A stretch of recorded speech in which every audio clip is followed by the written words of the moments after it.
Desde muito cedo, aprendi a me virar sozinha. Enquanto outras crianças levavam lancheiras com bisnaguinhas e suquinhos coloridos, eu comia o que sobrava do arroz do dia anterior, se sobrasse. Minha mãe, Sônia, parecia estar sempre ocupada demais para notar que eu existia. Quando eu era pequena, acreditava que isso era normal, que toda mãe era assim, fria, distante, quase uma inquilina dentro da própria casa. Meu pai, ele sumiu do mapa quando eu tinha 5 anos. Lembro vagamente do som da porta batendo forte e dos gritos abafados no quarto. Depois disso, nunca mais vi ou ouvi falar dele. Minha mãe dizia que ele era um covarde. Mas eu cresci achando que o covarde foi quem ficou. Ela nunca me bateu, nunca gritou, mas a ausência dela doía mais do que qualquer castigo físico. Eu tirava boas notas, limpava a casa, fazia comida quando aprendi, mas tudo que recebia era silêncio ou indiferença. Meus aniversários eram ignorados como qualquer outra terça-feira do calendário. Quando adoecia, ela deixava um chá na mesinha, me dizia para tomar e saía para trabalhar ou encontrar os amigos dela. Aos 14 anos, decidi que não dava mais para esperar por cuidados que nunca viriam. Peguei uns trocados, comprei chocolate em barra, aprendi a fazer trufas assistindo vídeos numa lan house e comecei a vender no sinal. Fazia sol ou chuva, lá estava eu, com um sorriso ensaiado no rosto, tentando ganhar uns trocados para comprar meus próprios materiais escolares e, quem sabe, uma blusa nova no fim do mês. Quando minha mãe descobriu, ela surtou. Disse que era feio eu me expor daquele jeito, que vizinhos poderiam me ver, que ela tinha reputação. Mas eu sabia que ela não se importava comigo. O incômodo dela era a imagem dela. E isso ficou ainda mais claro no dia em que ela trouxe um homem estranho em casa e me obrigou a sumir por algumas horas para eles ficarem a sós. Foi por essa época que conheci Arthur. Ele trabalhava como entregador em uma farmácia perto da escola onde eu estudava. Começou me oferecendo carona num dia de chuva. Depois veio o convite para um sorvete. Aos poucos, fomos criando laços. Era leve com ele. Ele me fazia rir, algo que eu já nem lembrava como era. E, pela primeira vez, alguém se interessava por como eu estava.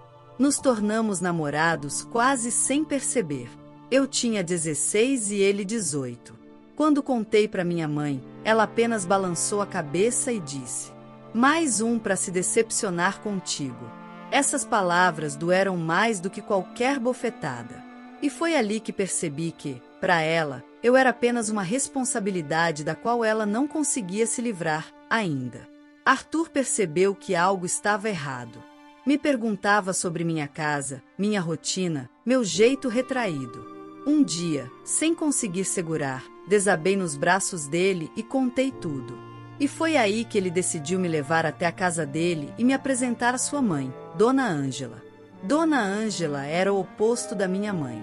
Quando nos conhecemos, ela me recebeu com um sorriso acolhedor e um prato de bolo de milho recém-saído do forno. Me ofereceu suco, me fez perguntas sobre a escola, sobre meus sonhos. Eu não sabia como reagir. Fiquei envergonhada até. Era estranho ser vista, notada, elogiada. Com o tempo, comecei a visitar a casa deles com mais frequência. Dona Ângela me tratava com um carinho genuíno. Me chamava de minha menina, me presenteou com um caderno novo quando soube que eu gostava de escrever. Certa vez, me levou até o centro e comprou uma blusa lilás que eu tinha elogiado, sem me deixar pagar. Foi então que, poucos meses depois, o baque veio de vez.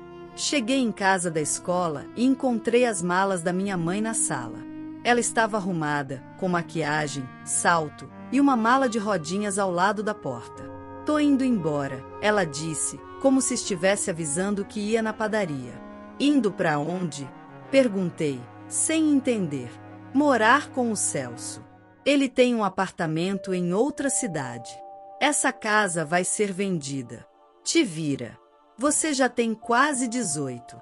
Foi assim. Nenhum abraço, nenhuma despedida.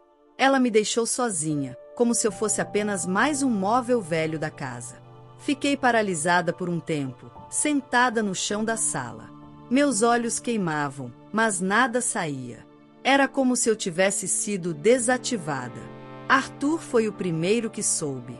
Me mandou mensagem perguntando se eu estava bem. Mal consegui responder. Em menos de 1 hora, Dona Ângela apareceu. Tinha vindo com o carro do cunhado dela.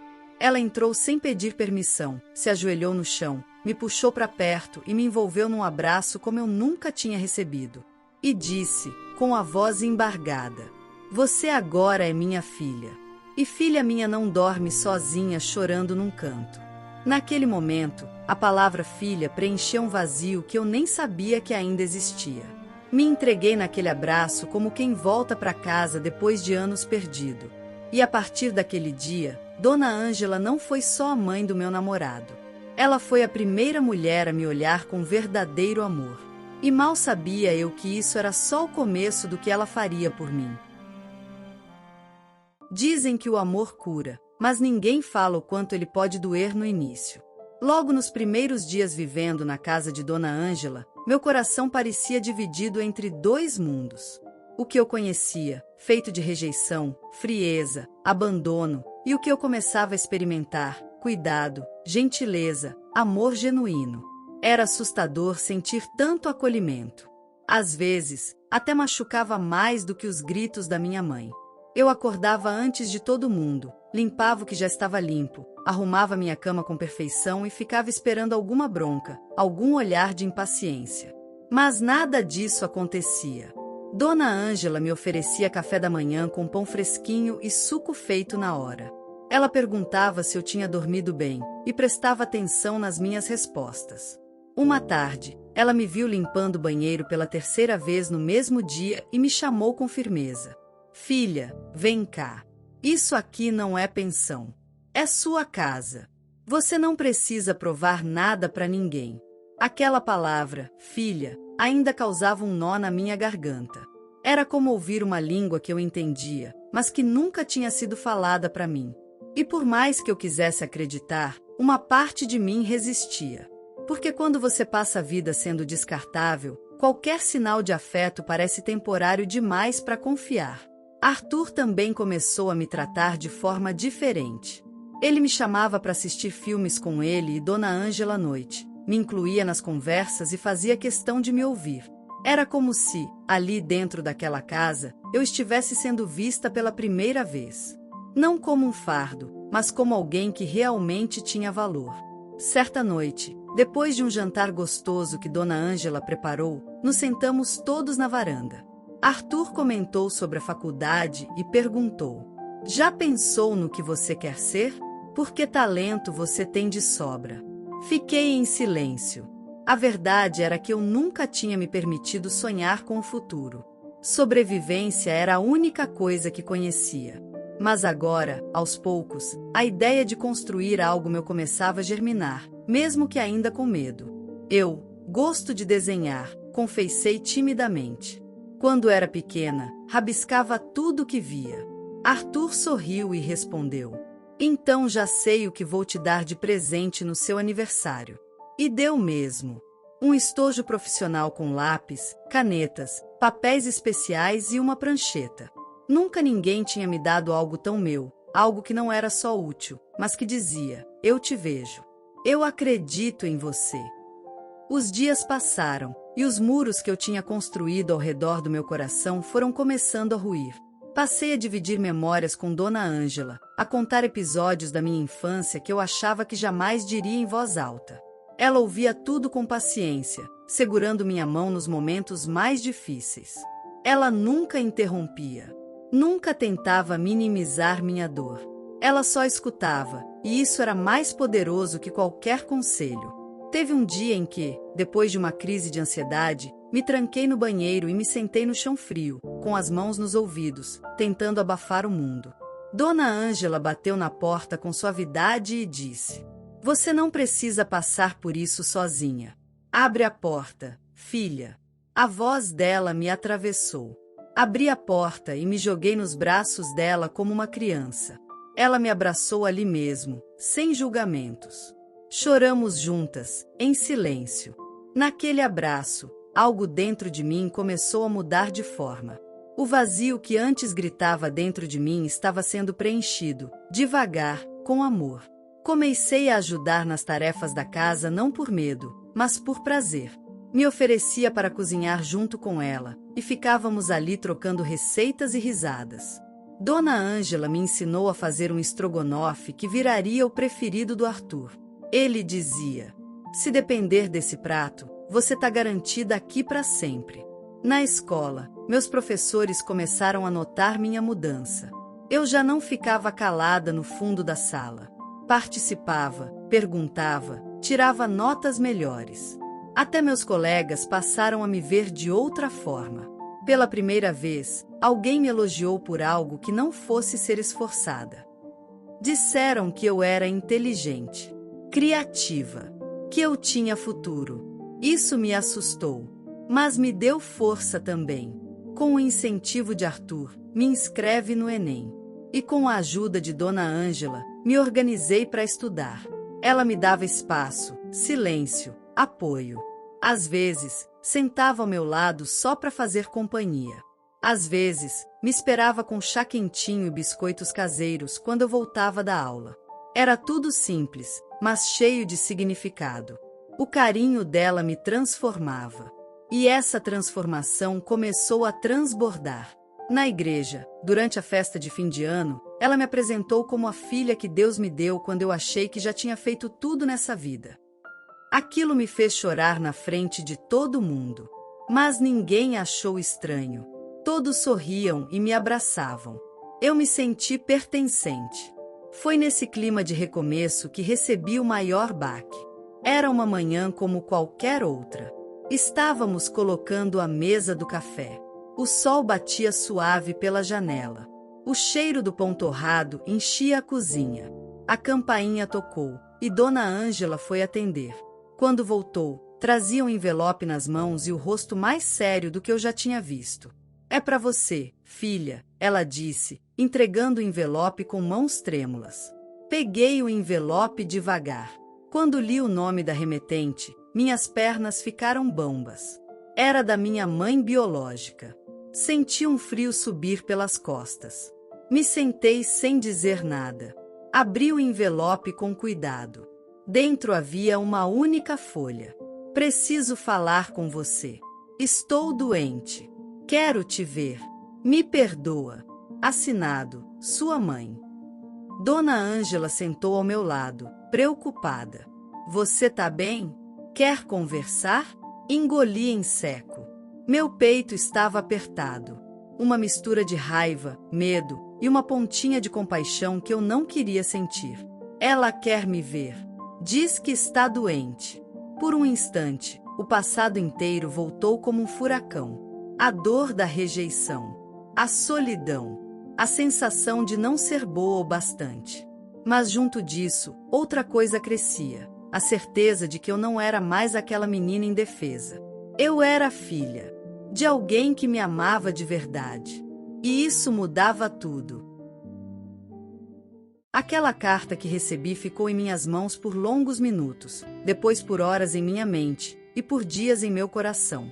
Mesmo com todas as marcas que minha mãe biológica deixou em mim, mesmo com o abandono cruel e os anos de silêncio, algo dentro de mim desejava entender. Saber se ela ao menos se arrependeu. Se chorou por mim alguma vez. Se me procurou. E, se não procurou, por quê? Nos dias seguintes, eu segui com a rotina, mas havia uma inquietação em mim. Dona Ângela, sempre observadora, percebeu minha expressão mais cabisbaixa e o jeito como eu me distraía no meio das frases. Aquela carta te incomodou mais do que você está disposta a admitir, não é, filha? Assenti em silêncio. Eu não queria parecer fraca. Eu já havia superado aquilo, não havia? Mas a verdade é que, por mais que a gente tente sepultar certas feridas, basta uma lembrança para escancarar tudo outra vez. Talvez você precise ver essa mulher, não para ela, mas por você. Para colocar um ponto final nisso, disse ela, com aquele tom firme, mas cheio de compaixão. Respirei fundo. Aquela possibilidade me dava medo, mas talvez fosse necessária. Liguei para o número que vinha no final da carta. Uma voz feminina atendeu. Era uma assistente social. Disse que minha mãe estava em um abrigo hospitalar, que havia descoberto um câncer há pouco tempo e que a situação era grave. Ela havia pedido ajuda para me encontrar. Dona Ângela se ofereceu para ir comigo. No caminho, o silêncio tomou conta do carro. Eu me perdi em lembranças da infância, da dor, da solidão, da fome. Mas, ao mesmo tempo, também me vinham à mente as cenas com Dona Ângela. O dia em que ela me ofereceu aquele prato de arroz e feijão, o primeiro pijama que ganhei, os natais em que ela dividia tudo com alegria, mesmo tendo tão pouco. Ao chegarmos ao hospital, me vi diante de um cenário desolador. Minha mãe biológica estava pálida, deitada, com os olhos fundos e os cabelos quase todos caídos. Parecia mais uma sombra do que uma presença. Marina? Sua voz tremia. Você veio. Senti uma pontada no peito. Era estranho ver aquela mulher que um dia me expulsou de casa agora me olhando com súplica. Vim porque precisava. Para mim. Para encerrar esse ciclo, respondi, com honestidade. Ela chorou. Disse que a vida engoliu, que a depressão após a morte do meu pai a deixou paralisada, sem forças, que o vício em bebida e os relacionamentos abusivos a afastaram de tudo. Eu não sei se você consegue me perdoar, mas não quero morrer sem te olhar nos olhos e pedir perdão, de verdade. Minha garganta se fechou. Eu não conseguia dizer que perdoava, porque ainda doía, mas também não conseguia virar as costas. Então respirei fundo e disse: eu não estou aqui para te julgar. Estou aqui para dizer que, apesar de tudo, eu sobrevivi. E fui amada. Dona Ângela me acolheu. Me tratou como filha. Me ensinou a confiar de novo. Ela sorriu, entre lágrimas. Ainda bem que alguém foi mãe para você quando eu falhei. Ficamos ali por um tempo. Em silêncio. Sem promessas, sem reconstruções forçadas. Apenas uma despedida silenciosa. Eu saí do hospital com os olhos marejados, mas com o coração mais leve. Dona Ângela me esperava do lado de fora. Ao me ver, me abraçou forte. Agora você pode seguir em paz, minha filha. Nos meses que se seguiram, minha mãe biológica faleceu. Fui ao enterro. Não como filha, mas como alguém que escolheu não carregar ódio pro resto da vida. Levei uma rosa branca e deixei ao lado do caixão. Foi meu último adeus. Mas a história verdadeira, a que me formou, a que me reergueu, continuava viva ao meu lado. E ela se chamava Dona Ângela. Quando me formei, ela estava na primeira fileira, aplaudindo de pé. Quando me casei com Arthur, foi ela quem me ajudou a escolher o vestido, a cuidar de todos os detalhes. E, quando nosso filho nasceu, ela foi a primeira a segurá-lo nos braços, com lágrimas nos olhos. É o meu netinho, dizia, sorrindo com aquele orgulho que não cabia no peito. Decidimos chamá-lo de Lucas, em homenagem ao irmão dela, que também foi um homem generoso e acolhedor. Nossa família, que começou num abrigo improvisado e em refeições simples, se tornou uma fortaleza de amor. Com o tempo, comecei a compartilhar minha história em rodas de conversa com jovens que viviam em situação de vulnerabilidade. Contava que família nem sempre é de sangue, mas sempre é de afeto. E que às vezes, o amor vem de onde a gente menos espera, como de uma sogra que se transforma em mãe. Hoje, quando me perguntam quem é minha mãe, eu respondo sem hesitar. Minha mãe é aquela mulher forte, que me resgatou quando ninguém mais me via. Que dividiu o teto, o pão e o coração. Ela não me deu a luz, mas me ensinou a viver. E se me perguntam o que ela fez por mim depois, eu sorrio e digo: ela me salvou. Me fez acreditar de novo. E me deu tudo que uma mãe de verdade dá: amor, dignidade, lar. A história de hoje chegou ao fim. Não se esqueça de comentar qual lição você tirou dela. Também deixe um like no vídeo e se inscreva para não perder os próximos vídeos. E se você quer conhecer o final da história da mulher que viu seu pai ser demitido por um motivo misterioso após trabalhar por 30 anos, e depois de investigar descobrir um segredo chocante, clica no vídeo que está aparecendo aí na tela. Te vejo nessa história. Grande abraço!